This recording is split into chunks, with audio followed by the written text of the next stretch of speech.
place, that they control their own destinies, and that they have even a parody of a private life, and that they can smile without crying. That's what drama teaches them to do. Crucial skills in this day and age.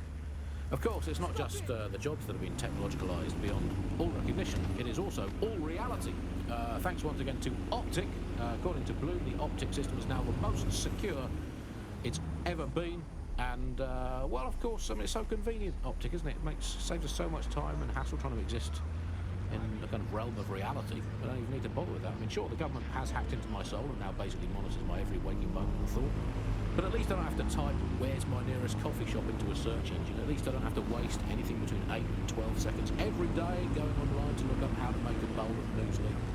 And at least I'm not frittering away my precious mental energies thinking, what do I actually think? Optic is so secure, Andy. It's more secure than a teenage girl reading a women's magazine. It's more secure than a comedian with a drinking problem. It's more secure than a young man who's just got his first motorcycle license.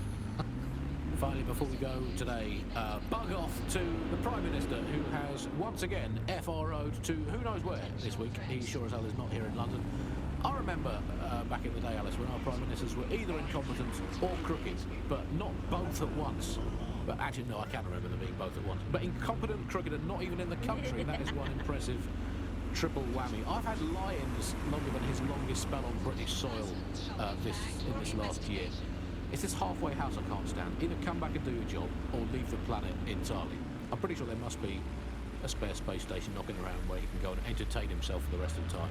Can we crowdfund it? Tell you what, let's make cryptocurrency out of something and crowdfund it that way. What have you got spare? Jelly beans? Are they still legal? He's away so often, Andy. I'm starting to think he doesn't like the country. That is all from the bug today. Fly away, bugs. We are done. Counter-terrorism, counterintelligence, countering organised crime. Signal Intelligence Response leads the world in surveillance. It's great British technology protecting great British values. Sirs, watching over Britain, watching out for you.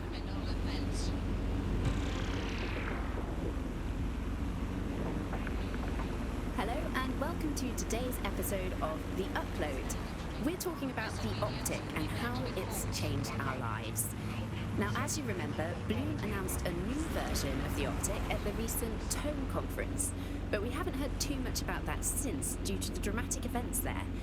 Let's cast our minds back and consider the technology. I mean, the Optic changed everything. It lets you see things in AR. You no longer need a smartphone. You just have the small implant that sends signals to your optic nerve and lets you see your emails, take calls, and browse the internet directly as if the screen was in front of your eyes. Instead of having to carry around a phone, you've just got the small handheld unit. So much lighter and so much more convenient. It's great. Vicky, you sound like you absolutely love the Optic. Do you actually think that it's made our lives any better? I mean, sure, it's definitely made things a lot easier. It's so simple to call someone now. All you have to do is choose who you want to chat to and they're there, ready to talk. And browsing the web is so much easier. I remember when you used to have to sit down at a computer with an actual keyboard and mouse and type everything out. And my favourite feature is public transport. With the Optic, you can just walk straight onto the tube. It even acts as a passport. No longer do I have to dig around and try and find my old paper passport just to travel somewhere. Also, I thought that Optic's marketing strategy, making it free for people, was a stroke of genius. Genius. Bloom was really calculated when it was doing that. It was pushing this draconian device on us at all. Sure, everybody flocked to it. There was free Wi-Fi and phone plans. That definitely helped, but it wasn't a case of this is a product that you need in your life. Why do you hate it so much? It's just the worst because you had to give up your privacy expectations and accept surveillance. It was almost like the government and Bloom didn't even need to make the Optic mandatory. Making it mandatory was only to get the last holdouts across the line. If free data didn't convince you, fines and arrests from the state for not having the Optic would pretty much be enough. I mean, what do you mean by privacy problems? No one really talks about that anymore. They don't talk about it because we don't have any choice when it comes to the optic. Yes, it's convenient and mandatory, but everybody's forgotten what it really means.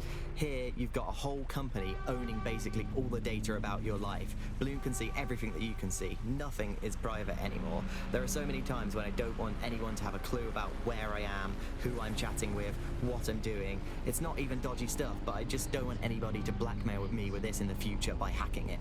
And because of Bloom's contracts with the government, it isn't just Bloom that can see everything I do, it's the government. The UK as a state has become a complete surveillance paradise. I think you're painting a bit of a bleak picture. It's not all that bad.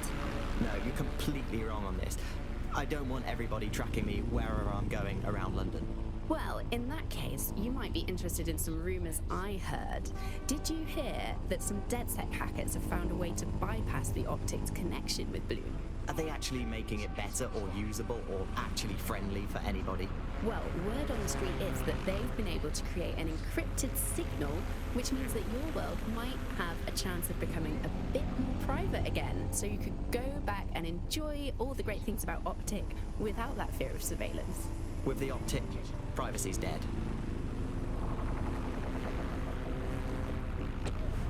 London, one of the busiest cities on the planet. 9 million people, 3 million cars, and all that means is gridlock. But with Parcel Fox's new drone collect and delivery service, your next delivery is just one click away. Whatever you want, whenever you want, wherever you want. Parcel Fox. Welcome back to The Upload. Today we're talking about cryptocurrency. Crypto now seems like it's been around forever, but it's really quite a new invention. Were you an early adopter? I was one of the first that was in this market. There seemed to be a new way of financial transactions, a new way of money. It's something that we could completely reinvent and change some of the legacy financial systems around the world and really give power back to the people. Yeah, it was a real shift in the way that the world works. Let's recap the basics. So, central to cryptocurrency is the distributed ledger technology, the tech that keeps track of all transactions.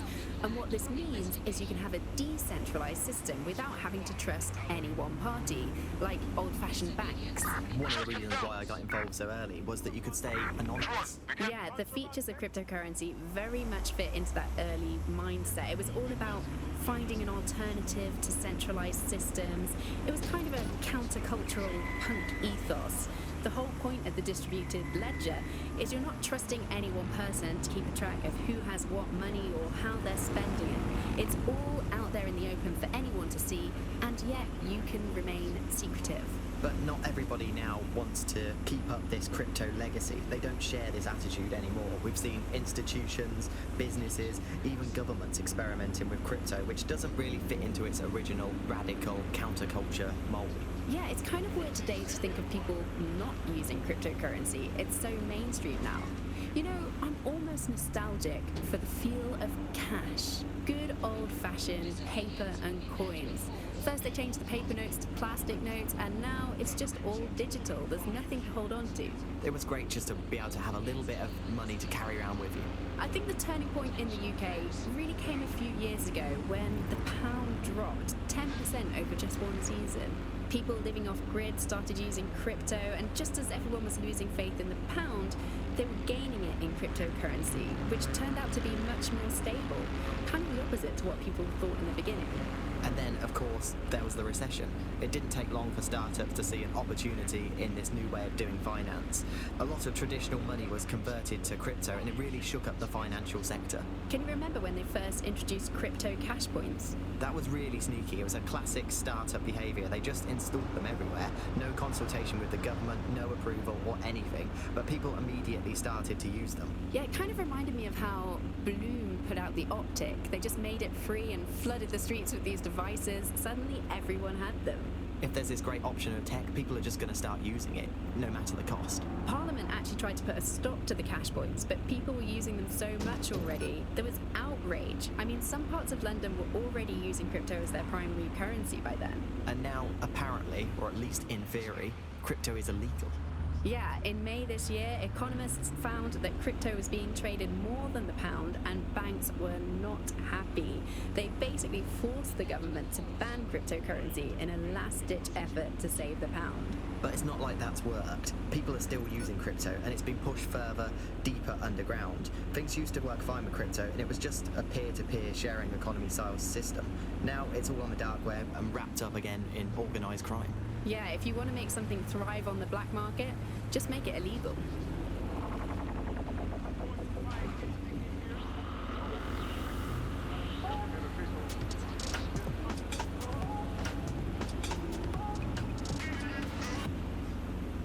This is London Calling. You're listening to Buccaneer, your pirate podcast source for what they don't want.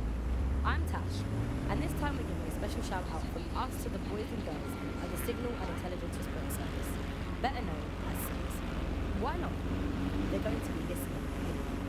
They're listening to everything. But don't worry, we're not going to say anything bad about a massive, unaccountable spy organisation that uses its powers to stifle dissent and shut down free speech. Instead, we're going to look at how SIRS became so powerful. And as usual, we'll keep everyone's names and locations secret, so SIRS doesn't come looking for them. Ian was a veteran political writer and podcaster back in the days of pre-crisis Britain. Is the world we're living in now fascist? Well, this is what fascism is. It is the complete and total control of the individual. The desire to basically say to the individual, nothing in your life matters. On an individual basis, you are now part of the whole, part of the nation. And the only meaning that you will find in your life is to become part of the nation. What is a nation? A nation doesn't mean anything, right? The nation is basically just encapsulated by the leader that takes over, that claims that he, has this sort of access to the soul of the country, to the soul of the people. He never does, it's just a myth. But that's what they go for. On that basis, they take the right to control every aspect of your life, from who you talk to where you eat, to where you go to hang out with your friends. And what we're seeing now is a contemporary iteration of this process where you get corporations and the state operating in tandem, basically molded into it. That isn't that rare. It's exactly the same thing in Nazi Germany. You look at the concentration camps that operated in Nazi Germany. There were private companies in those camps making use of that slave labor. Fascism often works with corporations, and it's doing the same now. That's the way in which they track what you do. That's the way in which they track who you talk to. They operate as each other's proxies. Charles is an expert in the dark arts of surveillance who worked to set up democratic media in post-communist states. How did it go so wrong in Britain? We're looking at all the wrong things when we look at Britain's crisis. There's a lot of concentration on data and how that's been used and manipulated.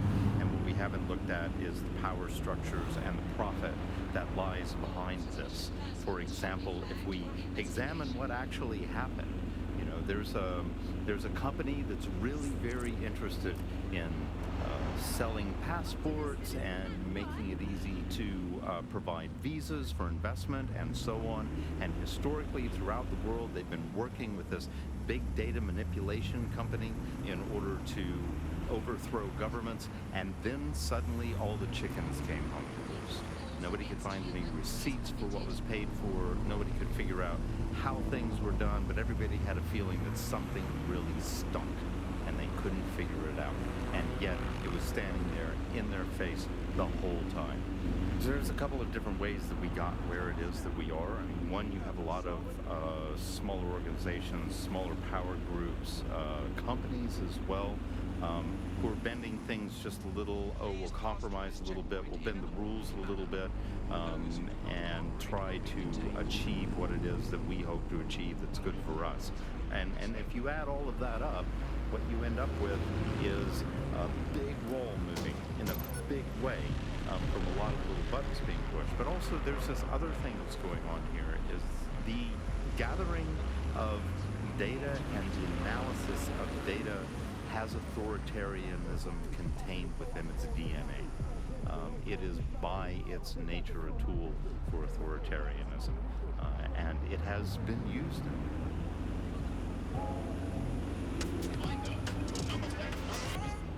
How does big data look into our lives?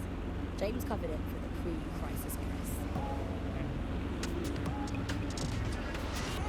We're starting to see the merger of private data and that with data held by the state into what are called social credit systems. This is where every aspect of your behaviour is monitored and totted up by a central system to sort of score you as a person, a bit like a credit card, but predicated on all of your behaviour rather than just the money you're spending. And this can have profound impact. We're starting to see systems emerge which will punish you and stop you from doing things in society based on your behaviours. And this can be as trivial as if you jaywalk, if you cross the road in the wrong place, you might lose points. If you do some community activities or help your neighbours, you might earn points. And then this can be used to sort of evaluate you as a person. And this could mean, for example, better travel privileges, being able to travel first class, or being denied from travelling first class to not being allowed to travel at all. These systems are very real and very possible because of all the data that is now held on us. So if your ears are burning and you think someone might be watching you, you're probably right. They're watching all of us. I'm Tash and you've been listening to Buccaneer. Keep listening, keep sharing the show and keep it encrypted. They're watching us, but we're watching them too.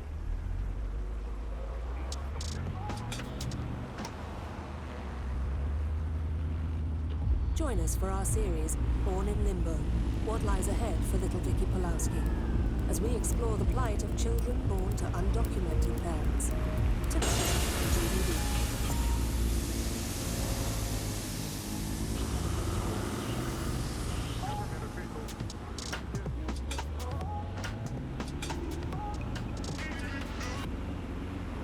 This is London Calling. You're listening to Buccaneer, your source for what they don't want you to know. With me, Tash. It's hard to believe that there can be shortages of food and medicine in an advanced country like ours, and yet here we are. Those old government promises of adequate food turn out to be just another lie. Today we're short of basic foodstuffs and vital medical supplies. Hundreds have already died of conditions that can be easily cured. The black market means that criminal gangs like Clan Kelly run our cities. And Prime Minister Dev Hassani isn't even around to pretend to care. How do we go from a consumer paradise to a place of empty shelves, fighting for supplies? What turns a land of plenty into a wild west of hoarding, food battles and black market barons?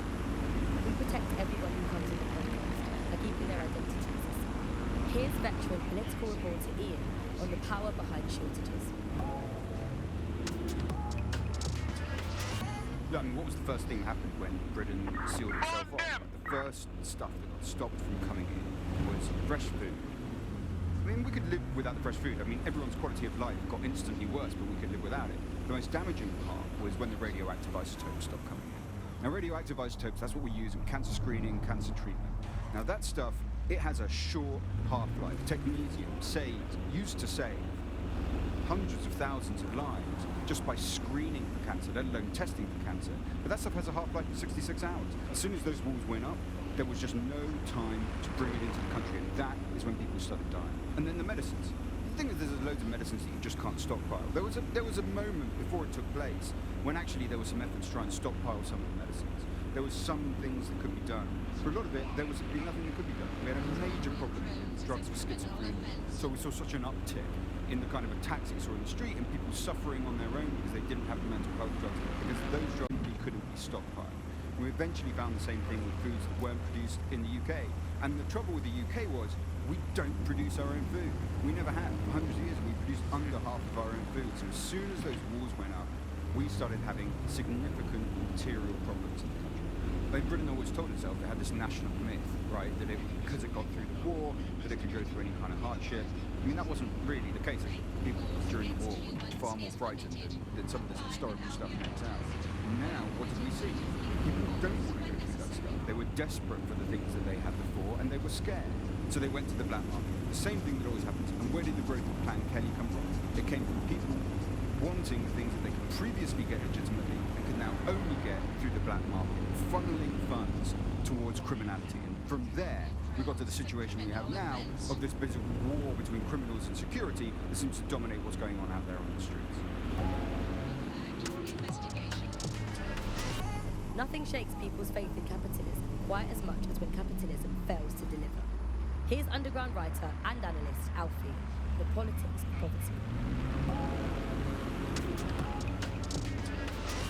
I think what we've come to now is a realization that capitalism's essentially failed. I mean, one key promise of capitalism that it makes to its citizens is that there will be surplus, that we will have plenty, and that's the whole logic for running society in this way, that people will have enough.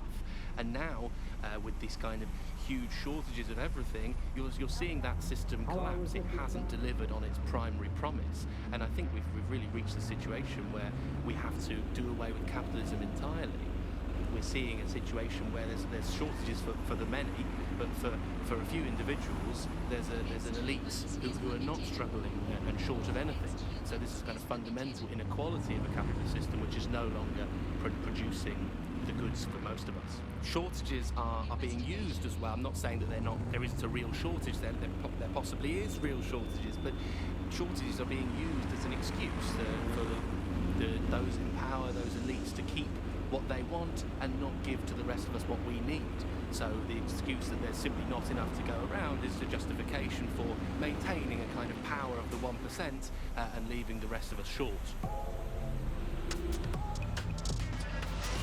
So if you're starving hungry tonight, if your parents can't get their medicine and your brothers and sisters have to steal to eat, remember, it's all for the good of our people. Or planet, or someone, just not us. But that's going to change. You've been listening to Buccaneer with me, Tash. Keep spreading the word and keep sharing the podcast. There's enough of everything out there for all of us. We just need the guts to take it back.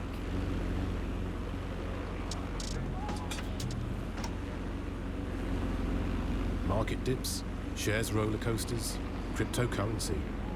There are those who like to speculate to accumulate, and those who just want to make sure their money is safe. Lane Bank has been offering loans, savings and mortgages since we were founded in 1867. That's why we're sticking with the pound. Only legal citizens, only the pound, only you. Lane Bank, because we know you're banking on us.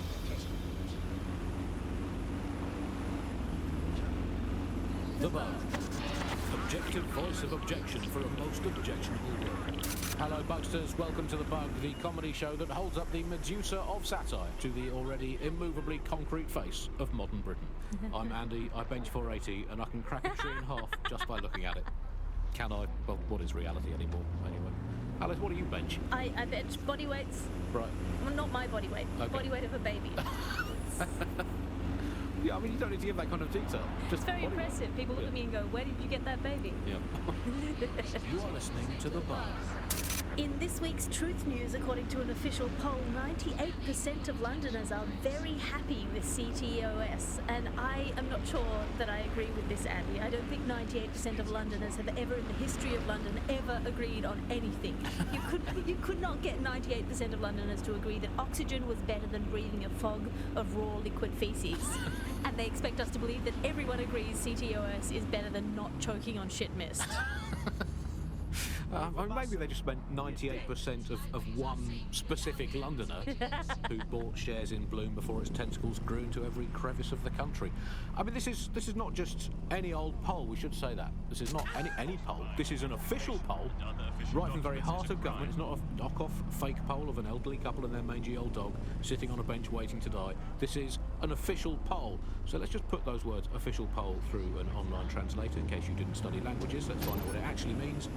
Made up lie. There we go. Going to clear that up. I think it's fair to say entirely trust these official polls.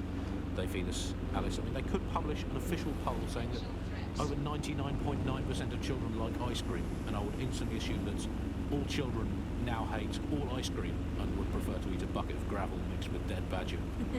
They could publish an official poll saying that 10 out of 10 cats prefer cat food to being whacked with a tennis racket, and I would assume that all cats have gone vegan and were queuing up outside Wimbledon meowing, choose me, choose me. I trust these polls as much as I trust someone recommending a movie that they watched during a breakup. Your judgment is impaired, Sally. I'll make my own decisions. I trust those polls as much as I would trust Mary Kelly if she came up to me and said, "Congratulations, Andy, you took on a free holiday to the south of France in the back of this windowless van." I think official polls are like the unsolicited dick pics that the government provides us. I didn't ask for it, I don't believe it, it's on an angle, you've artificially inflated it ahead of time, and anyone that falls for one deserves all the disappointment of trying to match it to reality.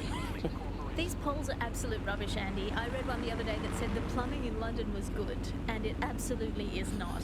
I mean, we have this technology now where they can spy on my every bowel movement. There's a CTOS camera installed inside my underwear drawer. A media drone is scaring the birds off my garden bird feeder, and you can't get me consistently hot water. Speaking of media drones, I mean, they're everywhere, clearly. The great thing, I guess, about media drones is that, as inanimate robots, they actually have more humanity, compassion and dignity than the human journalists we used to have to put up with, and a much more accurately calibrated moral compass. But it's the intrusion I can't stand, Alice. I'm in showbiz. Look at me here in this windowless dungeon. I'm in showbiz, and it's terrible for me, all these drones, knowing I'm being filmed all the time. Every day I have to make sure I've done my hair and makeup and not wearing clothes I've ever worn before. We all have crosses to bear. At this point, they've installed so many CTOS cameras, I'm not sure where they'll put the new ones. On top of the old ones, just cameras watching other cameras, like a social media influencer so self-absorbed they don't know how to sleep without turning it into monetized content. I think that's the logical end of all society, isn't it? Where just everything has just become a camera filming another camera. To be honest, I've just given up on all news and reality now, Alice. I just, in fact, I now just make up my own headlines these days. I get a piece of paper and a pen, remember them? Paper and pens, those were the days. And I'll just write down the headlines I want to read. Now, I'll just make my own newspaper. Look, here I've got today. If you point at the bird shit on your car window and say it's a currency, no one can tell you otherwise. Screams Chancellor at Bilderberg karaoke night. Let's write another headline. Here we go. PM announces Britain back on track after swapping all Crown Estate properties for some magic beans. Might as well, we've got to do something as the nation we are today. Here's another one. Wild joy on the streets as Britain signs £864 zillion trade deal with Bolivia. There we go. Build a better world. Government claims only nice people will benefit from agreement to sell trampolines, mermaids and warships to landlocked South American nation. We're building a better Britain. Here's another one. Environment probably fine, claims drowning scientist. Invent the world you want to have, people. It's going to be way, way better than the one you've actually got. From the bug, goodbye. From the Buccaneer, this is the bug.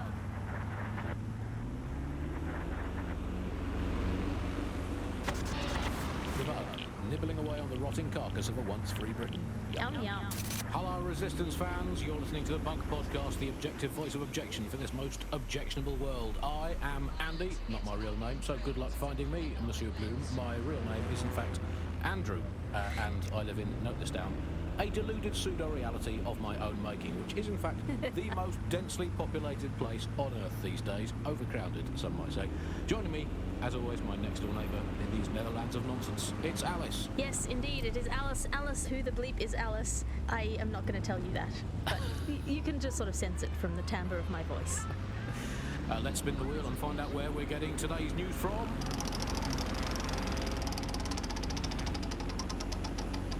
Here, it's coming from here. I must get a new wheel with at least one other place on it. And the headline today, Alice, our borders are safe. We can all sleep easy in our well-bordered beds. 4,000 illegals were deported last month. These illegal people breaking the law just by existing. And of course, illegality is contagious. It can osmose through your skin just by standing next to an illegal person. So we've got rid of 4,000 of them. My question for you, Alice, is why only 4,000? Is that really enough? I will not feel safe until at least another 75 million people have been deported from this country, and I'm here in Britain on my own. As a bleeding heart lefty, Andy, I would normally be outraged about this, but really I think mass deportation is a very handy way to break up with a partner. I'm sorry, baby, I love you, but an anonymous source has reported you for snoring really loudly in a French way. So everyone out, no exceptions, Alice, not even you, it's for the good of the country, everyone out, unless you can prove that your family are in the background on the Bayeux Tapestry cheering on King Harold at the Battle of Hastings in 1066. Get out! Actually, that's not British enough. Unless you can show, unarguably, that your direct bloodline is untainted by anything since before the Romans. Actually, scratch that. Unless your direct ancestor was personally responsible for building Stonehenge, get out of my country. I guess when you look at it, you know, the best ways to stop immigration, apart from, obviously, the end of the world, to make the place you want to stop people coming to as unpleasant as possible. So, well, we absolutely are doing that, Andy. Well, you know, fair play to the government for helping us with that. Another option, extend the White Cliffs of Dover. They've been resting on their laurels for too long. Very inefficient, it turns out, as a means of stopping immigration. We need to extend them like that. Another 11,000 miles, a full wrap around Great Britain, and they could do with being about 1.5 kilometres higher as well, with a special greasy coating to stop people clambering over the top or however they get in. Here's a quick joke for you, Alice. Did you get one about the woman who went into the immigration processing centre and was ever seen again? No, Andy, I didn't hear that one. Boom. Set up, punchline. Classic. For those of you unfamiliar with it, the immigration processing centre is, of course, where so many of our guests to Britain go for a longer than desirable game of involuntary hide and seek. You are listening to The Bug. I will conclude by saying, out of all the things wrong with Britain today, I think immigration is right up there, Alice. When you think of all the health professionals we've stolen from overseas over the years here in Britain, it's quite possible that all these people are just coming here to try to get an appointment with their local doctor. Yes, Andy, certainly as someone who came from the expanded arm of the empire when Britain was still reaching out rather than folding in on itself, most of us just come here to visit our stuff in the museums. British way. Speaking of international movement, Britain has recalled all European ambassadors after a spy scandal. I think this is probably a good thing because British foreign politicians are always putting their foot in their mouths. How much worse can they do if they're not there? I mean, by definition, the fact that there's a spy scandal means that they were terrible spies. The point of spies is that there's never a spy scandal. Yeah, but let's give credit to all the spies that haven't been in scandals and therefore might as well not exist. Well, they've arrested those German spies in that SIRS crackdown on the illegals in Hackney, and I think that's a sad thing. I think I used to think of Germans as quite scary, but that was because I'd been watching World War II movies where the Germans all have English accents. They speak in that very, precise way. It's very, we have ways of making you talk. And now Germans all have that American accent, where it's all like, oh, welcome to the party. We're having a really nice time. They're much friendlier Germans. Let them stay. Well, that's all today, Bugsters. Remember, it's not as bad as it seems. Honestly. I hope. Until next time, bye-bye. Scanning the area for suspicious behavior. Should doctors be holding down 2 or even 3 jobs? With NHS cutbacks and funding shortfalls, many are doing just that. Tune into GBB tonight for the full story.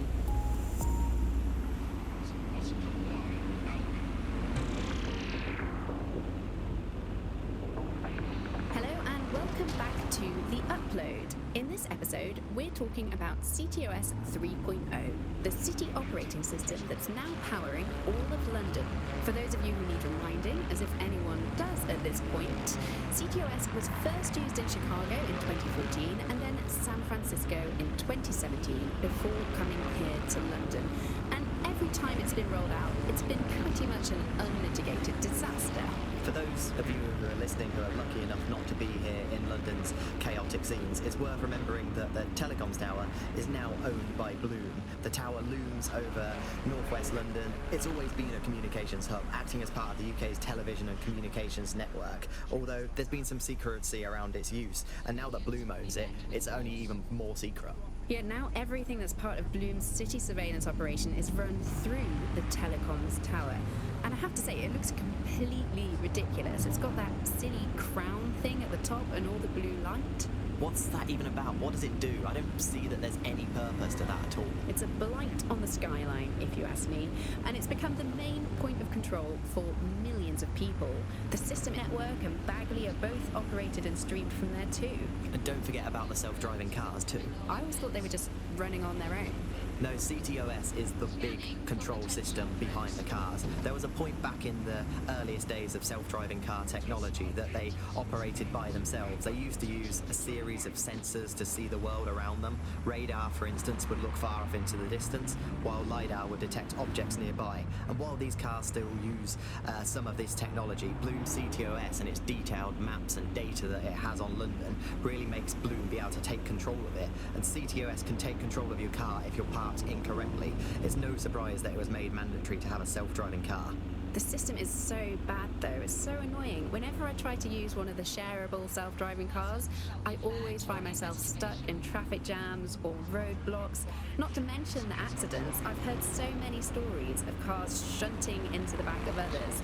I think they're worse than human drivers sometimes. The technology was meant to make things better, but Bloom has made it so bad that it just makes London even more chaotic than it was before. I'm giving up on the cars. I'm only using the bikes, which are not self-driving at the moment, at least. And don't even get me started on the data. Everything that Bloom sees from your movements around the city and the self-driving cars is collected and feeds back into its big information control system. Oh, not you and Bloom and privacy again. You're a broken record. Not as broken as our city's cars.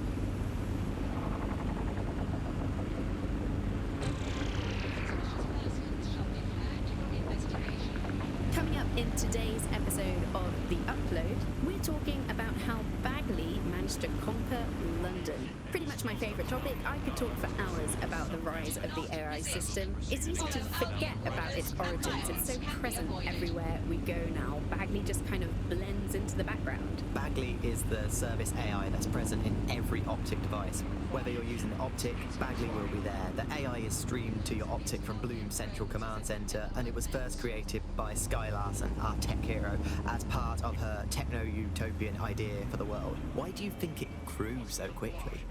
In my mind, it's no surprise that Bagley became so popular. It's funny, useful, fast. It's a great companion and really just makes life so much easier. I mean, when you look back at all the service AIs that used to exist, they just can't compete. When you ask Bagley anything, there's a quick answer and loads of information available to you. One day, I let Bagley answer all of my messages for a whole 24 hours and no one even noticed the difference. The other competitors really just couldn't compete with Bagley. Their answers were so much worse. They didn't understand anything, and Bagley pretty much gets everything right first time.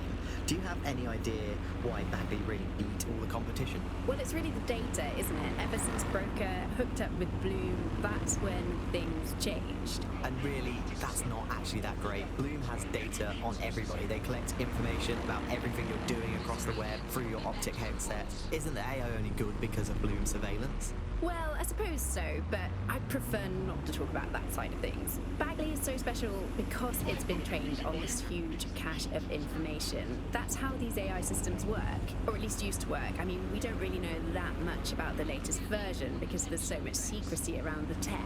But they're given this huge amount of training data. It's basically a huge database that's used to teach the AI about patterns in behavior.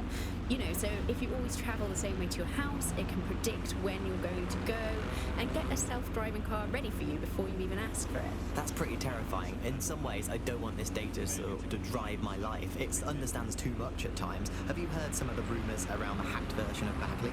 I've heard mutterings, yes. I've heard it's been used by DedSec. I wouldn't put it past them. It's pretty well known that they're not fans of Bloom. But the idea of a souped-up version of Bagley, given it's already so intelligent, is a bit terrifying. I wonder what they could actually make it do. Complex. Dreams, passions, hopes, ambitions. You're complex, so we're complex. Complex.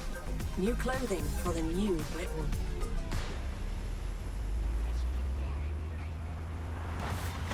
You're listening to The Bug. May cause nausea, vomiting and headaches.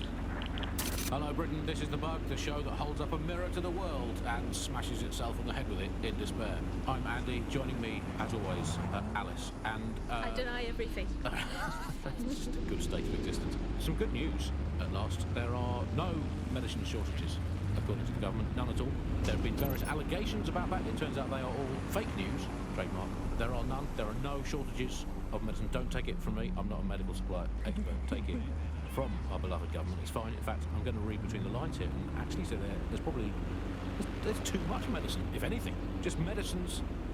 You can't move for medicine. In fact, just this morning, I tried to pour some cornflakes into a bowl for breakfast, and out tumbled a 12-month course of immunosuppressants, corticosteroids, and anti-retrofungal neurodilatory estrogen spermatotropic fruit pastels. The people claiming there are medical shortages are probably high on lots of medicine that they've been I, for one, believe that there are no medical shortages, Andy. Just last week, I went in with a broken arm and they suggested it might just be extreme period pain and prescribed me a drink of water and an astrology chart. We can't be too far away from them just prescribing stiff upper lip like they do. My uncle had a leg removed due to diabetes. They halved his insulin because they said there was less of him to be diabetic. So, anyway, people, don't believe what you read or hear about there not being enough medical drugs to go around. It's not true. It's hospital hogwash, it's pharmaceutical flim-flam, it's medical mendacity, it's Hippocratic humbug, it's nonsensical narcotic nincompoop. I think I made the point. Do not believe the news telling you that we've run out of medicine, nor should you believe the empty shelves at the chemists. They're also lying. Do not believe your doctor saying, sorry, we're fresh out of that, you're going to have to eat a carrot and pretend. Do not believe your own cobweb-ridden medicine cabinet at home. It might look empty, but it's not, for it contains the only medicine any of us truly need. Stirring music, please, producer Chris. Freedom. The medicine of British freedom. And the analgesic knowledge that however ill you may be, Bloom are keeping an eye on things for you. I'm investing heavily in the placebo effect right now. You're listening to The Bug. Obviously, I don't entirely mean that, because what is the first rule of the third millennium? If someone in power tells you something is fake news, what is it? Correct. A 110% cast iron, tungsten-coated, granite-scented, cosmically immutable, scientifically unarguable fact. But surely, Alice, the more important question for all these medicine freaks whinging on about feeling a bit poorly or having a fatal but curable illness and slowly dying unnecessarily is this. Do we actually need medicine? If you today got diagnosed with a potentially fatal illness, would you not look around at the nation that we've become? Hey doc, put your life-saving treatment down. I'm going to take this free one-way bus out of here. Now hold that pillow over my face until